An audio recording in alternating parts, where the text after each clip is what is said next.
Have you ever made a promise as a child? One of those pinky swears you thought you'd keep forever. For me and Leo, that promise wasn't just a childhood pact. It became the anchor of our lives. We grew up next door to each other, our bedroom windows facing, our yard separated by a rickety wooden fence. I was the shy one, always with a book in my hand. Leo was the adventurer, his knees permanently scraped, his laughter echoing through the neighborhood. He'd climbed the big oak tree that straddled our properties and called down to me, "Anna, come on."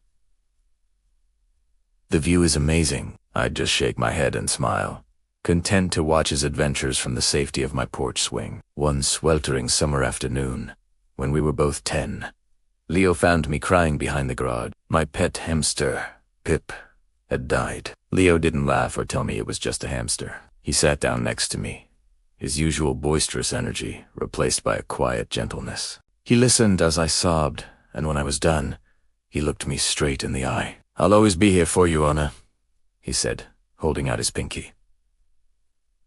"No matter what. I promise." I linked my pinky with his. "Me too, Leo. Always." We didn't know it. 10.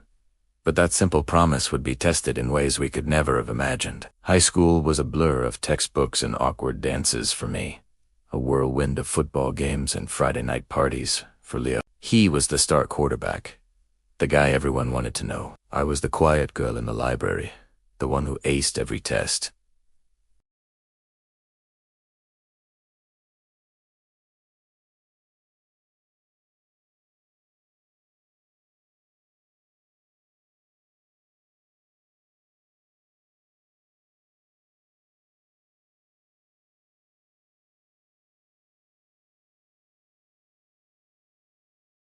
It was during one of these walks, under the soft glow of the streetlights, that I realized my feelings for Leo were more than just friendship.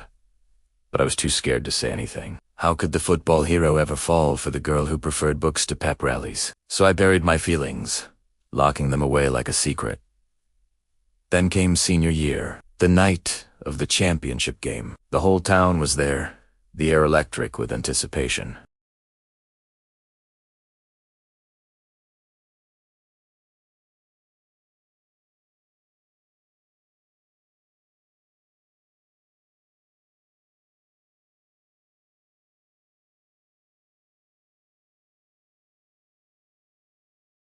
But as he crossed the goal line, he was tackled, a brutal hit from behind. The celebration died in our throats.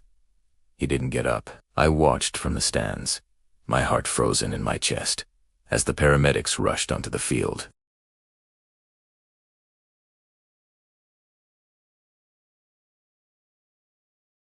By the time I reached the sidelines, they were loading him onto a stretcher. His eyes found mine, filled with a terrifying mix of pain and confusion. And then he was gone. The diagnosis was a severe spinal cord injury. The doctors said he might never walk again.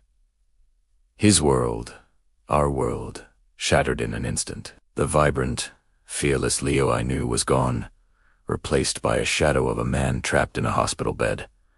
I visited him every single day. At first, he wouldn't talk to anyone, not even me. He'd just stare at the ceiling, his face a mask of despair. The scholarship offers vanished. The friends who had once surrounded him slowly drifted away. But I stayed. I remembered our promise. "I'll always be here for you." I read to him, just like when we were kids. I told him stories about our neighborhood, about my classes, about anything to fill the suffocating silence. Slowly, painstakingly, he began to respond. A flicker of a smile, a whispered word. He started physical therapy, grueling sessions that left him exhausted and frustrated. There were so many times he wanted to give up. He'd get angry, lashing out at me, at the world, at his own body. "Just leave, Anna," he'd shout. "Go live your life. Don't you see I'm broken?" It hurt more than anything. My heart would ache, but I wouldn't leave. I'd take a deep breath and sit back down. "I'm not going anywhere, Leo," I'd say, softly. "Remember our promise. Always." It became my mantra. I put my own college plans on hold, taking classes at the local community college so I could be near him. My parents were worried, telling me I was sacrificing my future. But how could I build a future that didn't have Leo in it? This was more than just a childhood pact. It was love, a deep, unwavering love that had been growing my whole life. One afternoon, months into his recovery, I was helping him with his exercises. He was trying to move his legs, his face contorted with effort. He suddenly stopped, defeated, and tears welled in his eyes. "It's useless," he choked out. "I'm never going to be me again." I knelt beside his wheelchair and took his hand. "The Leo I know isn't defined by whether he can run," I told him, my own voice thick with emotion. "The Leo I know is brave and kind, and he never, ever gives up. And he's the man I love." The words tumbled out before I could stop them. The air grew still. He just stared at me, his expression unreadable. For a terrifying moment, I thought I'd made a huge mistake. Then, his fingers tightened around mine. "You love me," he whispered, his voice cracking. I nodded, tears streaming down my face. "I always have." A slow, beautiful smile spread across his face, the first genuine smile I'd seen since the accident. "Anna," he said, his voice full of wonder. "I've always loved you too. I was just too stupid and scared to see you were right in front of me the whole time." In that moment, the hospital room faded away. There was no wheelchair, no injury. It was Justo's souls who had finally found their way back to each other. Leo's recovery was long and arduous. There were setbacks, moments of despair, but now we faced them together. His motivation was no longer about walking.